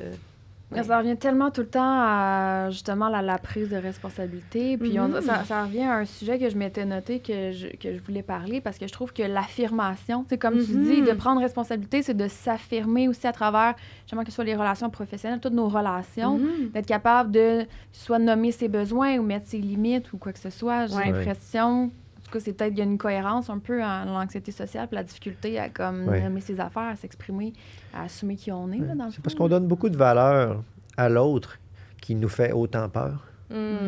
C'est comme si c'est notre ennemi préféré ou notre centre de référence. Fait que savoir le reconnaître, dire « Hey, c'est parce que je tiens tellement à toi que tu me fais tellement peur. » Ouh, on peut commencer à le travailler tout d'un coup. Là. Mais ça, c'est dans l'individuel. Excuse-moi! Ça a touché quelque chose? J'ai eu un full body yes, là! C'est ça. C'est bon, ça! Mais ça, c'est de l'anxiété sociale, c'est très dans l'intimité. Mais des fois, il y a de l'anxiété sociale dans des foules. Moi, j'ai beaucoup d'inconfort face aux foules. Je suis capable d'animer là, une salle dans laquelle il y a 4000 personnes sans problème. Je n'ai pas de misère. Mais faire partie de la foule, moi, je me mets à ressentir là, ce que les autres autour de moi sentent, les conflits émotionnels qu'ils vivent, puis là, les mécontentements, puis les frustrations, les soupirs. Ça me rentre dedans. Fait que, autant que c'est super pratique comme psychologue d'avoir une capacité, comme un rayon laser, de voir loin dans les gens, que si tu mets cette capacité-là dans une foule, par rapport à plein de gens, moi, je suis oversaturé. Là. Je suis tellement pas bien que j'ai décidé de faire de l'acceptation de soi, de moi, tu sais, et de ne plus aller dans les foules. Mais je suis capable d'y aller, donc j'ai pas un trouble. Mais tu me verras pas là pour le fun. C'est ça. Fait que ça, c'est de l'acceptation de soi. C'est pas de l'évitement. Mais aux yeux d'un observateur, ben oui, il y a des gens de l'extérieur qui vont dire, ben c'est ça, si tu y vas pas, c'est parce que tu fais de l'évitement, donc tu amplifies ton problème. Mais non. Moi, je fais de l'acceptation. Tu disais ça aussi, c'est du self-love. Ouais. C'est pas de l'évitement, c'est du self-love. Genre, il y a une différence, tu sais. C'est ça. C'est que je vais pas pousser au-delà de ma limite pour te faire plaisir à toi. Tu sais, je me suis fait sortir dans une situation l'autre fois, puis c'était ça, c'était que par rapport à un contexte, justement, moi, je peux pas me coucher tard dans la vie. C'est plate, mais c'est le même. Je suis bout à 45 puis 6. Puis si je veux être équilibrée dans toutes les facettes de ma vie, à 9-10... La lumière est fermée. Elle est fermée. La switch... Il faut que ça commence à descendre tout ça. Sinon, c'est une fois par semaine et tout. Puis, tu sais, c'était beaucoup, c'est du contrôle. Non, c'est du self-love. Oui, c'est ça. C'est de l'amour de soi. C'est ça, je contrôle pas. C'est juste que c'est vraiment de l'amour de soi parce que si je déroge, je retombe en symptômes anxieux. Quand je tombe en symptômes anxieux, l'anorexie débarque. Quand C'est l'anorexie ça. débarque, j'ai un déséquilibre. Puis là, ça s'en va vraiment creux, là. C'est ça. Là, ma famille est impactée, mon travail Exact. est impacté, tout est impacté. Fait que, c'est ça. Mm. Fait que j'arrive avec cet amour de soi-là que moi, ça m'amène ça. Autant les foules, c'est pareil, overstimulé. Ouais. Je sens tout, comme toi. Fait que C'est ça. odeur, son, feeling, pareil. si ça. Ouais, Donc, ouais. si j'y vais, il faut que je fasse un bel espace. Fait que j'accepte jamais rien d'avance à propos de ça. Bel espace, super en équilibre dans ma semaine. Zen ce jour-là. J'ai pris un petit thé à camomille avant. Je m'en vais là, puis je me crée une petite porte de sortie, bien sûr. Genre, attendez pas à ce que je reste tout le temps, guys. Ouais. Je reste, puis un moment donné, tu sais, je m'en retourne. Ouais. C'est une des grandes capacités, moi, que je trouvais d'Olini, là, c'est sa Ouais. capacité de sentir les affaires. Moi, dès que je l'avais vu les premières fois là, en collaboration avec d'autres projets, là, je m'étais dit, tabarouette, c'est comme si elle avait une capacité, un détecteur hyper nucléaire de sentir des nuances. Là. Ouais. Puis ça, c'est tellement précieux, cette capacité-là, puis en même temps, c'est tellement C'est- fragilisant. Oui, c'est vrai de ça, c'est C'est incroyable. épouvantable. Ouais. C'est un super pouvoir, mais en même temps, c'est ça, ça vient avec un autre côté Ouais. que tu sais que tu dois mettre tes limites puis te préserver, j'imagine, plus que d'autres gens, Un mettons. sommeil. Ah Quand oui. je dors, c'est impossible. Si la personne à côté de moi n'est pas dans un bel espace, je peux juste pas dormir. Ouais. C'est dur. C'est hein? incroyable. C'est ça, mes enfants. Ça l'allume mon quelque amoureux. chose, genre du... Oui, je suis allumée comme un suscice sur Ouais. 120 volts. Dans le fond, c'est que tu ressens que lui dort. Tout. Ben, qui dort pas s'il y a eu un stress dans son Ouais. corps. Si ça, Ouais, même ouais, s'il n'est ouais. pas manifesté, mais ma petite, tu sais, j'ai dormi avec mes enfants. Mais j'en ai une petite fille qui était plus anxieuse. Elle venait souvent dormir avec moi, mais je dormais pas dans ce temps-là. Pas parce qu'elle bougeait, j'avais un leaking, là. Ouais. C'est parce qu'elle était stressée. Ouais, ça l'allume. Ah, c'est... ouais. C'est On le perçoit en dedans de nous, Mhm. c'est ça, la contagion sociale. Ouais. Ouais. C'est qu'on est influencé par l'état affectif des autres personnes autour de nous, même si on veut le cacher. Mhm. Puis les enfants, sont super forts pour ça. Ils sont plugués Oui. sur le ressenti. Fait que Mhm. t'as beau leur dire, non, tout va bien, maman n'a pas de peine. Si maman a de la peine, l'enfant, il bouffe la peine. Puis là, si tu lui dis qu'en plus, il n'y a pas de peine, tu viens de fucker le signal entre je perçois quelque chose et on me dit que c'est pas bon, mon signal. Hmm. Hey, les miennes font de l'insomnie, même quand elles sont pas chez nous, quand j'en fais. Hmm. J'en ai fait Wow, cette ok. semaine, là, j'étais debout entre 3h30 et 5h, je me souviens C'est plus, incroyable. mercredi dans la nuit. Connection. Novali puis les Roses m'ont écrit, en fait, maman, moi j'ai pas dormi entre 3h30 et 5, mercredi, tout le monde. Ouais. Fait qu'imagine. Capoté. Mhm. Ah, je me reconnais énormément dans ce que vous dites. Fait qu'à ce moment-là, la solitude devient quand même quelque chose d'intéressant là, pour tout le monde, j'imagine. C'est-à-dire apprendre Pas pour tout le monde. du temps seul, ouais. La majorité Mais- des gens vont rester pris dans la vie en tribu. Ouais. Je pense C'est-à-dire? qu'il n'y a pas beaucoup de gens qui vont réussir à intégrer la solitude comme étant un trésor incroyable. C'est ça. Ah ouais. Il y a beaucoup de gens qui vont la voir, la Mais solitude, moi, comme un c'est ennemi. juste- Puis que ça va J'en leur ai faire juste mal. besoin, là. C'est qu'ils vont s'auto-juger. Tu sais, moi, Ah il a fallu que je m'accepte parce que moi, la période la plus stressante que j'ai vécue de ma vie, c'est quand j'habitais temps plein avec mes enfants puis mon ex. Ouais. Pire, ever. Pourquoi? Parce que j'avais jamais d'espace pour mon hypersensibilité. J'étais constamment Ouais. sollicitée par toutes. Puis, tu sais, quand j'ai lu là-dessus, j'ai abordé aussi sur la douance, puis tout, là, j'ai compris que souvent, les douans, puis tout ça, on vit pas en famille très bien. On vit pas en collectif très bien. Puis ça veut pas dire qu'on n'aime pas les gens. Fait que, tu sais, Ouais. on vit la notion des corps parce que là, on regarde le regard de l'autre. L'autre Ouais. est comme, hey, tu veux pas être avec moi, tu m'aimes pas. Puis c'est comme, non, c'est parce que ça marche pas à l'intérieur de moi, tout ça. C'est Tu sais, c'est ça. Il y avait une série Mhm. américaine qui s'appelait Scorpion, Ok. qui avait ça comme thème. Ah ouais? C'est une série qui met en scène plein de surdoués ensemble. Puis ça Ah, s'appelle ouais. Scorpion parce qu'il Eh, disait oh, que ça doit être un peu les changeant. scorpions vivent en colonie, mais ils ne se donnent pas d'affection l'un l'autre. Donc, ils sont tous tout seuls, mais ensemble.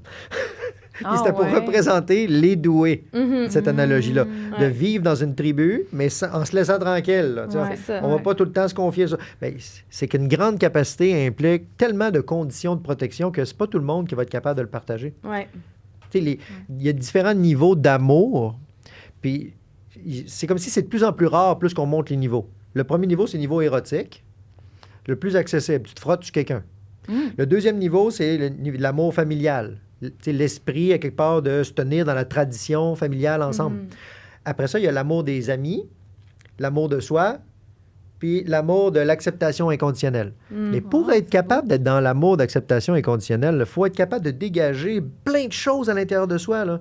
Plus être pris dans les conditionnements. Mhm. Mais comme on a dit, les émotions et les relations, c'est prisonnier ensemble de même. Ouais. Fait qu'il va falloir beaucoup d'éducation et de maturité pour être capable de dire, attends un peu, quand j'ai une relation comme ça, ça va me faire réagir, mais c'est pas la même chose. C'est deux événements distincts. Ouais. Puis démêler ça, ça demande tellement de maturité qu'il n'y a pas beaucoup de gens qui vont aller à l'acceptation inconditionnelle. Ouais. Et selon ce que j'avais lu, moi, dans un texte qui est peut-être un peu plus philosophique, là, c'était que les gens restaient pris la majorité du temps au stade de l'amour, de la tradition et de la famille. Ouais. OK. La famille, c'est ce qu'il y a de plus beau. Ils se rendent pas à Ils l'étape sont prisonniers. Ils ne sont même pas rendus à l'amour des amis. Mm. Donc, encore moins l'amour de soi et l'amour inconditionnel. L'amour inconditionnel. Être capable de reconnaître que je t'aime pour ce que tu es et non pas pour ce que tu m'apportes. Mhm. Sans vouloir changer l'autre aussi. Oui. Puis, de Puis tomber même quand tu es dans ta le contrôle. blessure, je vais te donner de l'amour quand même. Mhm. Ouais, parce que là, ça demande d'avoir aimé ses propres blessures, j'imagine, avant d'être capable d'aimer celui L'amour Ouais. de soi passe avant, c'est ça. Gros que- travail de déconditionnement, d'observation de l'influence culturelle, de l'influence biologique. Mhm. J'ai vraiment beaucoup aimé ce que tu as amené, Olénie, quand tu disais, je me souviens plus ton exemple, mais tu sais que justement, c'était genre imposer tes limites et non, c'était pas de la... Du contrôle, ouais. Exact, c'est ça. Nommer des limites, ouais, On ouais. a tendance Ben à oui. se taper sur la tête et comme, ben non, mais là, faudrait que, justement, je sorte plus aussi que ça, mais dans le fond, tu es en train de peut-être te faire un petit peu d'auto-sabotage, là. Tu Ben, peux aussi être dans l'amour de toi puis respecter que t'aimes mieux Ouais. ce genre de situation-là, je sais pas, tu sais. Ben moi, j'ai comme élaboré 2 types de limites que je travaille en PNL avec mes clientes, mes clients. C'est ceux qui sont malléables et ceux qui sont racines. Ouais. Les limites racines, selon moi, c'est celles qui te tiennent en équilibre. C'est ton corps. C'est comme moi, le dodo, là, c'est racine. Je sais, Ouais. c'est pas tant malléable. Ça peut l'être un petit peu, mais c'est racine. Manger 3-4 fois par jour, c'est racine. Ouais. Tu sais, j'ai des limites qui sont vraiment là. Au niveau du langage bienveillant, pour moi, c'est racine. Sinon, mon hypersensibilité, quand il y a de la violence dans le langage, je suis comme, ça marche pas, tu sais, je peux pas aller là. Limites qui vont être malléables, ben, ça peut être, mettons, justement, ma peur des hauteurs. J'ai pas peur des hauteurs, mais ça peut être des trucs comme ça, tu sais. Ouais. Ça peut être justement mon attachement anxieux, ça peut être un engagement relationnel qui a été une limite de je veux pas m'engager pour pas avoir mal, là, OK, c'est malléable, je peux la repousser, tu sais. Mhm. Fait que ceux qui sont racines, je vois ça comme des fondations, puis les autres comme des petites portes patios. C'est Tu ça. comprends? Moi, je fais travailler ça aussi en thérapie. Ouais. Je fais faire un exercice de clarification des valeurs. Ouais. Après C'est ça, je fais identifier les non négociables. Et voilà, je fais la même chose. C'est Puis bon. après ça, je fais évaluer le pourcentage de satisfaction du non négociable. Puis là, j'ai dit le core, là, la moyenne du core, là, tu te donnerais quelle note, ça veut dire? Bien, là, on fait la somme de tous le pourcentage. Puis là, les gens, des fois, sont bien surpris de penser qu'il y avait des valeurs non négociables dans la vie, là, Mhm. qui sont respectées à 35 Hey, c'est pas élevé, ça, là, 35 Fait que je leur fais travailler l'engagement à la cohérence avec leurs limites, Ouais. puis leurs valeurs. Exactement. Moi, le sommeil, c'est très important pour moi aussi. Il est Ouais. dans mes sous-catégories de ma première valeur, qui est la santé. Moi, j'en ai 3 c'est valeurs. Mais mon exercice de clarification des valeurs, je le retravaille au moins 2 fois par année là, depuis 10 ans. Fait qu'il a changé, là, il y a eu des moutures, il y a eu, tu sais, il a Ouais. évolué. Ouais. Mais maintenant, j'en ai 3. Santé, carrière, exploration. Mhm. Puis là, un jour, je vais te donner un exemple, comment on résout un dilemme anxieux. Ouais, vas-y. Un jour, ma conjointe m'a dit Hey, on va chez Mr. Puff. Puis là, moi, je regarde en dedans de moi, je me dis Ça fait 2 ans et demi, je mange plus de sucre. Fait que la réponse, selon mon système de valeurs, c'est c'est non, tu sais, on y va pas. Mais je me dis faire une activité conjugale, par exemple, ça, oui, c'est dans mes valeurs, c'est santé conjugale.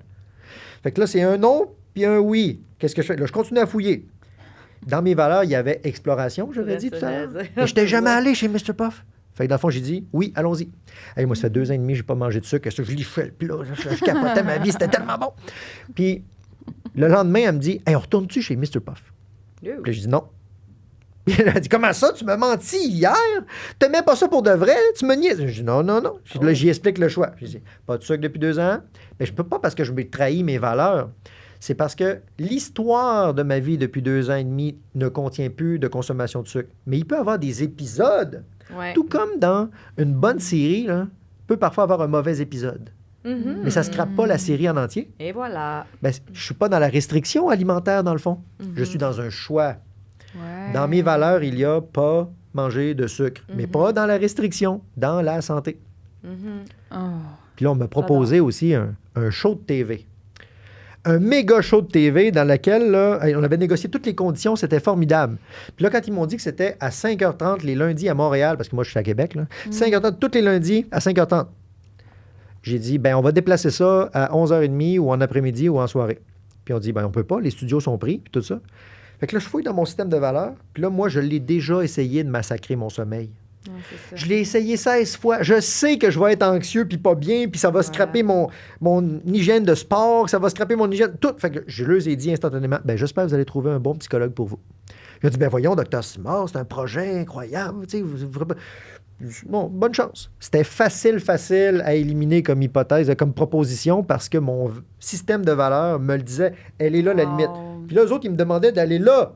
Mais moi, je sais que si je transgresse cette limite-là, je me détruis. Fait que acceptation de soi. C'est savoir choisir, mais c'est savoir renoncer aussi. Ça, j'allais dire. Mais le choix puis le deuil, c'est intimement, relié. Ouais. Tu sais, ta capacité de choisir est reliée à ta capacité de faire des deuils. Ouais. Puis au niveau des valeurs, qu'on respecte nos valeurs, il faut s'aimer assez pour décevoir quelqu'un. Ah oui, c'est bien dit. C'est ça qui arrive aussi. Parce que, tu sais, je fais un exercice similaire avec mes clients aussi pour créer la cohérence. Puis on va chercher la hiérarchie. Donc, tu as besoin de quelle pour qu'elle soit respectée, pour que, tu sais, qu'il y ait une cohérence aussi. Ouais. Puis autour de chaque valeur, je leur demande de faire la définition du mot. Parce que la définition de respect, c'est pas la même pour toi, pour moi, tu sais. Puis le système de boundaries est autour de ta définition du mot. Parce que c'est comme... Quand c'est pas ça, c'est un manque de respect, tu sais, ou c'est un manque de bienveillance, ou c'est un manque de peu importe c'est quoi. Puis là, souvent, ils se rendent compte que tabarnouche, je vis une vie qui est vraiment pas comme ce que je veux. Puis là, ils se rendent compte du pourquoi, du comment ils sont stressés, puis ils sont fatigués, tu sais. Puis quand on arrive, puis on est en cohérence, ben oui, on va décevoir. Puis oui, il faut être prête à recevoir du feedback comme Paul a reçu de « ben voyons, M. Simard, c'est un show incroyable, tu peux pas... » Ou recevoir même de nos proches qui soient déçus, qui vont nous shame par rapport à ça. Ben voyons, tu sais, puis rester au-dessus de ça avec bienveillance sans tomber dans une blessure puis faire « Hey, si moi je suis correcte, là, notre relation va s'emporter vraiment mieux. C'est ça aussi. Là. On a tous déjà vu les vieilles émissions de télé là, dans lesquelles il y a des interventions familiales là, auprès de quelqu'un qui a un problème. Là. Toute la famille s'est réunie aujourd'hui pour pouvoir te dire que c'est super impactant, ça. Là. Ça déclenche beaucoup de tensions. Bien, dans la vie de tous les jours, c'est vrai que parfois, ça prend une tribu entière pour sauver quelqu'un qui est pris dans un trouble. Mais la tribu peut aussi tuer la capacité de création ou d'individuation d'une personne. Ouais, vraiment. Prenons l'exemple d'une famille qui est tous salariés, puis il y en a un là-dedans qui veut devenir entrepreneur. Et ils vont tous y dire, franchement, renonce pas à ton fonds de pension, pense à tous les avantages, tu n'auras plus d'assurance, tu n'auras plus ça. Puis là, par amour, ils éteignent le projet, la petite flamme vivante de la personne, là, par amour. Il crache dessus sans le savoir. Pour vouloir le protéger, c'est terrible. mais au final... Fait qu'il crée quoi chez la personne? Une espèce de sentiment qui est inadéquat d'avoir un rêve? Anxiété. Je suis pas correct d'être vivant. Ouais. Moi, ma capacité de ne pas écouter personne m'a beaucoup aidée. Moi, j'ai une force que si, mettons, depuis que je suis petite, c'est le même. J'écoute les gens qui sont que je trouve intelligents dans le domaine que je veux aller. Sinon, j'écoute pas. Ouais, c'est protéger son esprit, ça. Puis je fais comme... depuis que je suis petite, c'est comme ça. Puis, tu sais, l'affaire, c'est que je reste quand même de bonne humeur et bienveillante. Fait que j'ai pas l'air d'être dans la confrontation. Hein? Fait que, tu sais, moi, autour de moi, je voulais être danseuse, mais j'avais la capacité d'être médecin. Mais je voulais être danseuse. Fait que c'est sûr que moi, mon père, il était SWAT, sniper. Ma mère, c'était une fille de SWAT, tout le domaine policier, puis tout ça. Ils m'ont laissé faire, bien sûr, mais c'était pas le... tu comprends? Il y avait tout le discours autour de ça aussi. Sauf que moi, tu sais, le fait que j'ai pas écouté les peurs, t'auras pas de fonds de pension, t'auras pas ci, t'auras pas ça, j'étais comme, OK, c'est correct. Moi, je vais aller écouter quelqu'un qui fait ça. C'est pour ça que tu vises juste aujourd'hui. Hein? Les snipers. Ça, c'est clair. C'est une de mes capacités d'observation. C'est ça, hein, vraiment. c'est précis. Ben, mon père et moi, là, on se ressemble pas mal. Tu sais, c'est vraiment la capacité d'observation parce qu'il m'a toujours dit, la meilleure façon, il dit, tu tires une fois. Ouais. Tu vas pas sur le terrain, sur le gros nerf avec ta mitraillette, là. Mais là, tu observes longtemps, tu tires une fois. Si tu rates ta cible, c'est pas grave, tu réajustes, tu retires. Mais... Tu fais peur, là. Myriam. C'est dans les choix, tu sais, dans le sens que ça amène une capacité d'observation par rapport à mes choix de vie. Tout ça, c'est de regarder et de faire comme... Parce que moi, mettons, le gars, ça mitraillette sur le terrain, ça va me faire quelqu'un qui fait plein de choix, qui n'a pas d'affaires à l'aveuglette. Oui, c'est insécurisant, tu sais, pour des parents, justement, ou un cercle autour. Mais quand tu arrives, puis la personne est en pleine conscience, puis qu'elle est en observation, puis elle fait des choix qui sont éclairés, mais selon ses besoins à elle, ça veut pas dire que les autres vont plus accepter. Sauf que les résultats vont parler d'eux-mêmes. Oui, c'est ça. Mais ce que j'entends dans ce que tu dis, c'est justement d'aller t'entourer de gens qui t'inspirent dans le fond. au lieu de justement écouter, de prendre la vérité des autres pour ta vérité puis de pas la re-questionner, tu sais. Exactement. Tu sais, demander des conseils sur comment élever tes enfants à ta chum célibataire. Non, ça marche pas. Tu sais, je veux dire, non, tu vas pas demander des conseils comme ça. Tu vas pas écouter quelqu'un qui va te parler de business, comment gérer ta business. La personne travaille chez Hydro-Québec. Tu sais, tu vois, c'est des affaires de même. Puis moi, très jeune, c'était comme ça. Je veux faire quelque chose, là, je voulais être dans le domaine des arts. Je pose une question à un metteur en scène. J'avais 15 ans. Oui, puis surtout avec l'heure dans laquelle on est, qu'on a accès à tellement d'informations, qu'à cette heure, tu tapes sur TikTok et maternité, puis que, tu sais, on manque pas d'opinion, là, et ouais. Et maintenant, il y a des extraits de ton podcast qui parlent de ça. On peut battre au vent, oui, c'est ça. Ouais. Alors, l'anxiété, c'est tellement fort que... Il va falloir apprendre à la reconnaître sous tous ses angles, là, on pourrait dire. Puis le point commun, c'est la mise en alerte. Ouais. Ça nous prépare à répondre. OK, quelque chose là. Donc, zoomer dessus. C'est comme s'il y a un signal, puis en dessous, il y a un besoin ou une valeur. Mais les gens sont omnubilés par le signal. Là. Je me sens pas bien, j'ai mal au ventre, j'ai chaud, j'ai tremblement, tout ça. Donc, allez en dessous de ça, il y a le véritable besoin ou la véritable valeur. Les limites, les besoins, ça revient beaucoup. Mais même si on le dit, puis on est de bonne foi, là, ça se peut qu'on soit pas capable à ce moment-là. Tellement. Ah oui. Moi, les moments que je vis un stress, là, je me gère pas. Ah, c'est ça, moi aussi. Puis c'est correct, je l'assume, puis je le dis que je suis pas gérable, puis je vais chercher mes outils, je fais comme, puis je prends pas de décision. First, j'en prends aucune. Puis c'est pas le moment que j'ai des discussions difficiles avec les gens. Puis j'avais des affaires de bouquets, de conversations, de meetings, de prise de décision, j'ai tasse jusqu'à ce que mon système nerveux soit calme. Parce que je sais que là, ça gère pas. Il y a un narratif qui est parti. Il y a une désorganisation. Donc, tu sais, je pense que la plus grosse souffrance, c'est quand les gens essayent d'être organisés, quand cette désorganisation-là est présente, puis qu'ils continuent avec à essayer de vaquer leurs occupations, qu'ils prennent des décisions, puis là, après ça, il y a des brain fog qui s'installent, ils ont échappé quelque chose, là, ils deviennent encore plus stressés, ça augmente l'anxiété, tu sais. Ça peut amener vraiment une énorme souffrance intérieure. Donc, dans ce temps-là, c'est juste de s'assumer que, Colin, on a reçu une flèche, puis c'est correct, là, faut juste l'enlever, là, on saigne un peu, là. Exact. Take it easy, là. Comme tu dis, ça revient à la résistance, à pas vouloir... à se juger soi-même, peut-être d'être anxieux, ou à pas vouloir vivre les symptômes, mais là, ça fait juste comme les oppressés, puis sont encore plus forts, là. Mais ça, c'est quelque chose que moi, tu sais, tout ce qu'on a nommé, ce que j'avais réalisé quand j'étais anxieuse, souvent, c'était par rapport à mes limites, justement. C'est OK, là, où c'est que je me suis pas écoutée? C'est une situation dans laquelle, ou des situations que j'avais acceptées dans ma vie, que dans le fond, je savais très bien que j'étais pas à l'aise, mais par peur de décevoir ou de quoi. C'est fou comment on peut se rendre loin pour justement ne pas ressentir cet inconfort-là, de voir la déception. C'est ça. Mais on rend pas service à l'autre quand on fait ces choix-là, au final. Là. Sur le coup, oui, mais c'est ça. C'est pour pas vivre l'inconfort que la souffrance est plus longue. Oui, alors que, tu sais, il se déclenche malgré soi, des fois, là, ce signal-là. Fait qu'essayer de ne pas en avoir, c'est illusoire. C'est comme si ça vous confronte à être de plus en plus impuissant. Fait que moi, je le compare à l'éternuement. On ne peut pas apprendre à quelqu'un à ne plus éternuer. Mais on peut peut-être y apprendre à ne pas éternuer dans la face du monde. Éternuer dans son coude ou éternuer dans se tromper. Là, fait que c'est là où on reprend une forme de maîtrise de soi. Voilà. C'est pas dans s'empêcher de vivre l'anxiété ou s'empêcher de vivre des choses. C'est une fois que je réalise que je vis ça, par où je l'enligne maintenant? Puis là, j'ai un contrôle partiel. Fait qu'il faut être humble. La Moses humilité encore. La ceinture blanche. Ça revient tout le temps. Acceptation, humilité. Fait que là, si on rentre, on a pas mal rentré dans les outils. Tu sais, on en parlait de l'hygiène de vie qui était super important. Le repos. Justement, prendre un moment pour le vivre, l'acceptation, tout ça, aller faire une introspection, ou du moins ressentir, puis laisser ça être. Y a-tu d'autres éléments? Accepter ses limites saines. Oui, c'est ça. La connaissance de soi, les valeurs que vous avez nommées. Bien, vu que c'est un état de préparation à répondre, c'est le même début de définition stress et anxiété. Là. Mon corps se prépare à répondre à un danger. Puis là, tout dépendant, c'est la fin qui change. Donc, mettons qu'on agissait là-dessus. Mon corps, il est rendu préparé à répondre face à un danger. Ça serait peut-être bien de dépenser un peu l'hormone de stress avant d'essayer de relaxer. Parce que moi, je vois des gens qui sont bien tendus, là. Ils ont full hormone de stress à l'intérieur d'eux, full cortisol, full adrénaline, puis là, ils disent « Je comprends pas, je fais les exercices de respiration, je me mets comme ça, là, puis là, j'essaye de... Puis là, ça marche pas, puis... » Non, moi, je leur propose, je dis là, c'est parce que tu vas trop vite dans la détente. Dépense l'énergie que ton corps a, puis dans une vingtaine de minutes, peut-être que tu vas être capable là, de déposer. Fait que comment qu'on fait pour dépenser l'hormone de stress?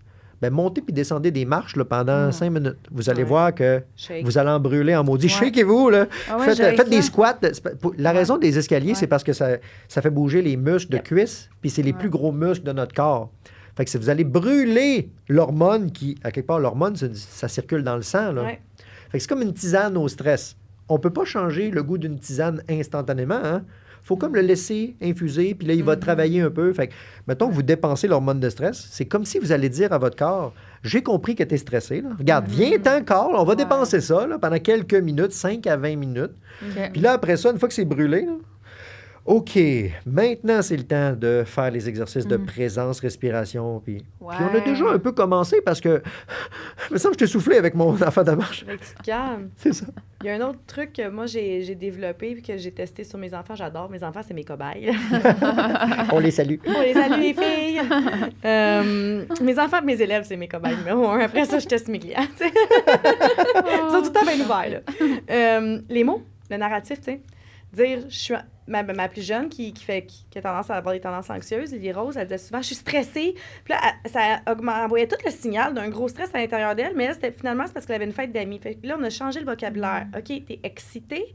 Ouais. Est-ce que tu es fébrile? Là, t'es comme, oh oui, c'est de l'excitation. Ah, OK.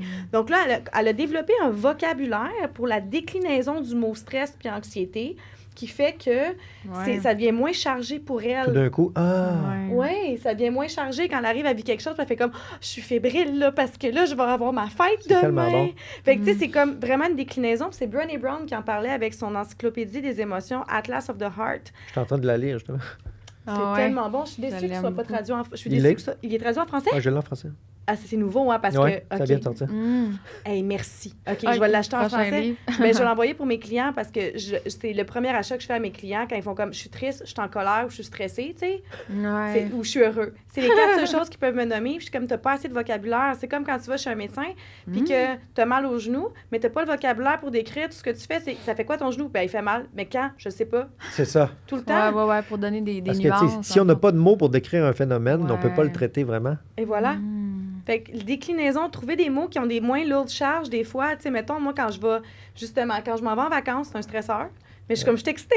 OK. Tu sais, c'est pas la même chose qui se passe dans Oui. mon corps que quand je dis je suis stressée. Là, déjà, je vous le dis, j'ai la boule ici là, quand je dis je suis stressée. Mais excitée, je suis comme, C'est ça. c'est- C'est pas la même place, c'est pas la même sensation exactement. Ça ressemble, mais...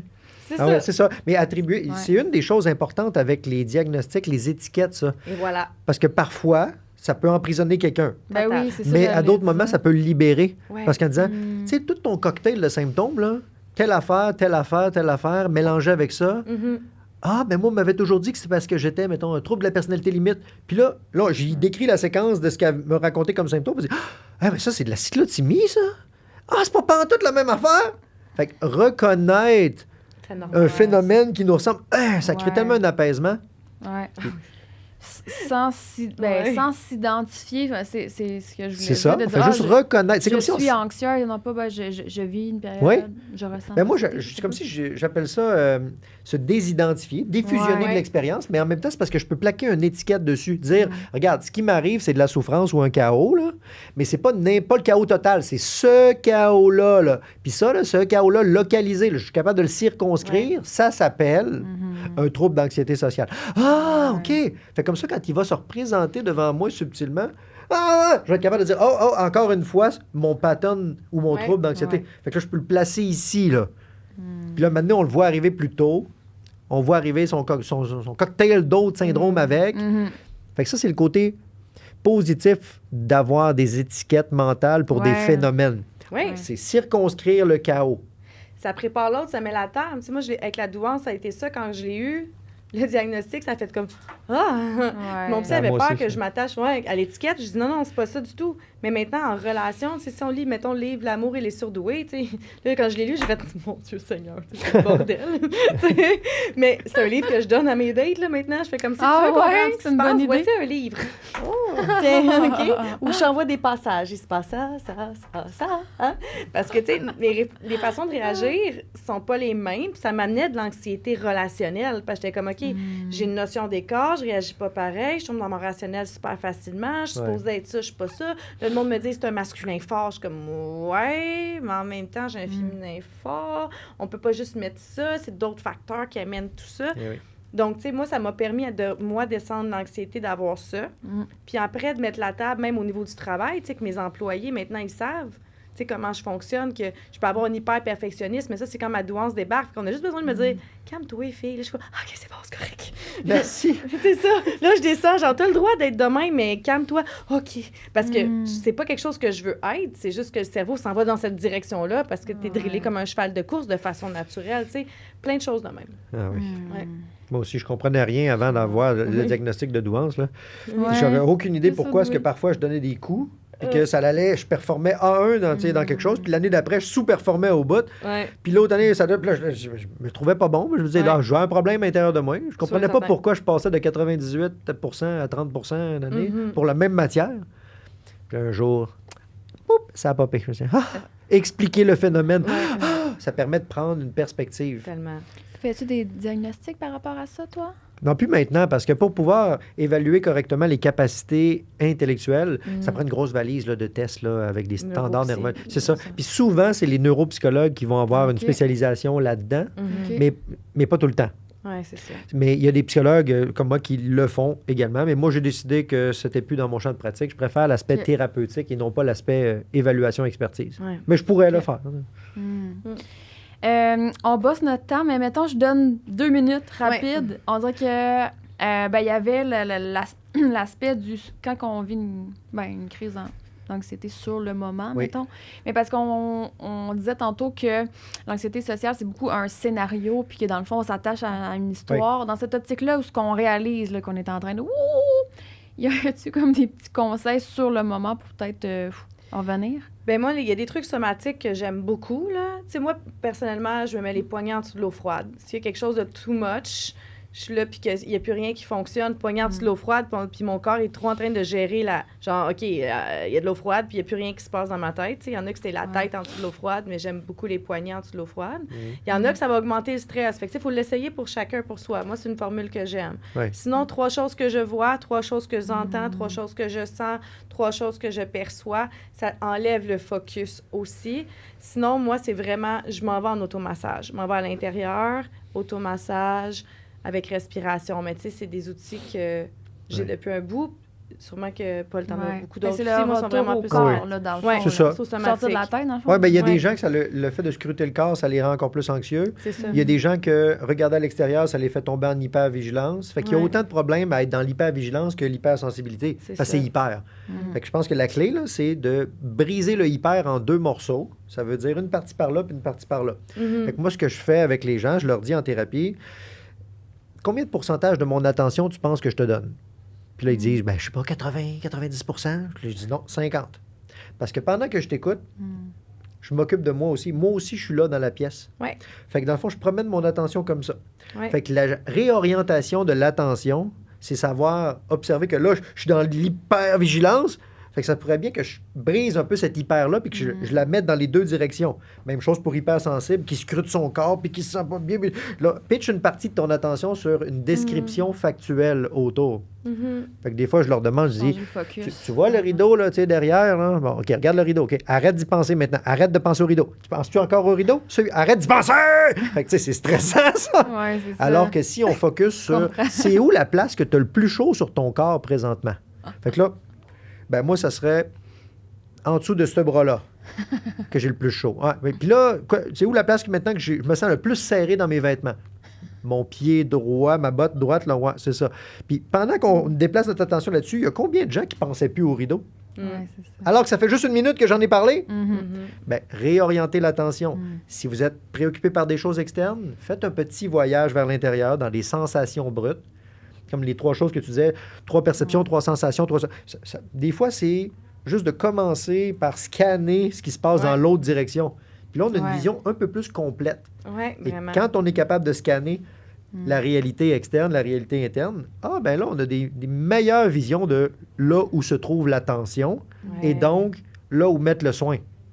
Parce que si je suis anxieux dans mes scénarios, ça ne sert à rien que je transforme le monde entier externe. Non, vraiment pas. Uh-huh. C'est beau, tout ça. Oh, wow! Hey, je vais l'écouter, ce podcast-là. Oui! C'est vos cadeaux pour les 2 belles épisodes qu'on a faits. Paul, s'il y en a qui souffrent de troubles anxieux, je me souviens plus c'est lequel. Ah, voilà. Oui. Tu Oui, ça accompagnes fait, ces gens-là? c'est peut-être 60% de ma clientèle. C'est beaucoup. Quand même. Donc oui, si les gens souffrent d'un trouble anxieux, trouble dépressif, trouble affectif, estime de soi, des difficultés avec les limites, ils savent plus qu'est-ce qu'ils veulent de leur vie, c'est des thèmes que moi j'aborde en psychologie. Fait que s'ils veulent me rejoindre, mes coordonnées sont partout. Tu vas les mettre en bio, j'imagine. Oui, comme toujours. Que tu peux aussi faire le diagnostic, dans le fond. Oui, c'est ça. Moi, je peux poser des diagnostics psychologiques. Ouais. J'ai même un outil que j'envoie à mes clients de dépistage qui fait le tour des manuels diagnostiques. Là. Puis comme ça, en thérapie, ensuite, on peut vraiment spécifier précisément quel est le trouble, s'il y a un trouble. Parce que parfois, les gens, ils viennent pour se faire diagnostiquer, puis ils ressortent avec un rapport qui dit « Il n'y a pas de trouble ». Fait que c'est pas une garantie d'avoir un diagnostic quand on a une évaluation. Tu payes pas pour avoir le... Non. Mais même chose pour toi, Lénie, tout ce qu'on a parlé aujourd'hui par rapport à les outils qu'on peut développer, c'est quelque chose C'est que les tu peux états. accompagner. Oui, moi, je vais y aller avec les états. Tu sais, état présent pour aller vers un état désiré. Donc, moi, je ne suis pas psychologue, fait que j'ai pas un doctorat en psychologie. Donc, tout ce qui est du trouble, je vais pas faire ça. Fait que moi, je m'en vais vraiment état présent, état désiré. Fait que si on vit des épisodes anxieux, qu'on a besoin d'outils, là, en PNL, oui, on va pouvoir aller travailler ça lorsque des épisodes. Mais tu sais, moi, je veux pas traiter rien. C'est pas ça. C'est pas l'accompagnement en PNL, c'est pas ça. On peut travailler avec un psychologue puis faire le pont avec un psy pour développer des outils de programmation neurolinguistique. Mais c'est important pour moi de faire vraiment la nuance pour justement le cadre légal de la chose, puis aussi outiller les gens en connaissance de cause quand ils choisissent un accompagnement aussi, parce que pour moi, c'est tellement important que les gens aient un accompagnement qui vont avec leurs besoins réels. Même s'ils trouvent une personne inspirante ou inspirant, assure-toi que c'est la méthode que tu as besoin ici maintenant. Oui, 100%. Mais je suis contente d'avoir eu vous deux, en fait, ensemble. C'est ça qui est intéressant. Parce que, justement, aussi d'avoir justement le psychologue avec la coach PNL. Le dilemme professionnel, coach, là, c'est souvent une espèce de débat sur la sphère publique que les gens ont de la misère à comprendre. Et où la ligne? Mais comme vous avez vu, c'est pas parce qu'on a des champs de compétences différents qu'on est hostile envers les pratiques de l'autre. Zéro, c'est complémentaire. C'est juste des choses qui sont vraiment... c'est ça. Puis moi, en tant que professionnel de la santé, c'est que j'ai des obligations légales qui me restreignent beaucoup sur les données généralement reconnues. Fait que on pourrait dire que c'est ça la grande distinction. Merci encore. Merci. Full.